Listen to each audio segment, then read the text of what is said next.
2 years ago, I got my son a couple of Red Sox tickets for his birthday.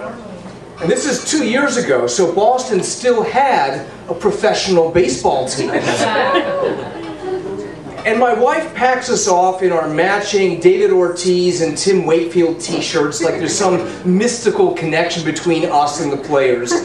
As we go down the escalator at Porter Square T Station down to the joys of the Red Line. And the great thing about the Red Line is it really is a political walking tour. You know, like the way that you come into Harvard Station and the left wing's T conductor intones over the public address system, entering Harvard.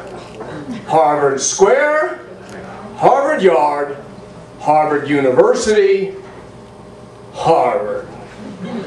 And how the T always takes that hard right angle as it leaves Harvard Square with that hellish din and the cars slow down because of some 16th century land deal you don't know about. But it's like Harvard is trying to make it as hard as possible for the proletariat of Central Square to actually make their way up through the tube to them. And that moment when you come out over the Charles Street Bridge and you come out of the dank, dark tunnel into the brilliant sunlight with sailboats all over the bay, and you see the Citgo sign 2 miles away just gesturing towards you.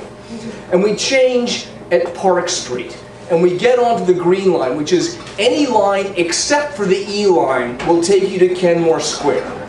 And we're packed in like firewood. My son's jammed up right under my arm, and he starts to poke me. Poke, poke, poke, poke, poke, poke, poke. Cut it out. Poke, poke, poke, poke, poke, poke. Cut it out.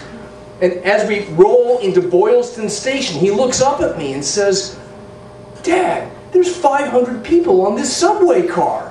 What are you gonna do?" Poke, poke, poke, poke, poke. I'm going, cut it out, or there's going to be consequences. And I can't figure out what I'm going to do about this with 500 people all within 20 feet of us, until finally, as we pull into Copley Station, I stand up on the chair and I shout in a voice that's normally used only by people selling M&Ms or asking for spare change, "Excuse me, everybody!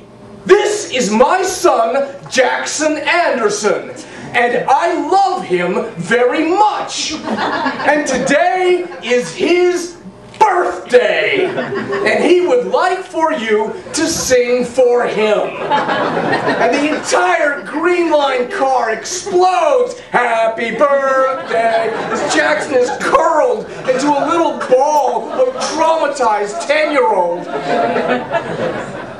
And as we get out at Kenmore Square, he looks up at me with tears in his eyes. "Dad, how could you do that?"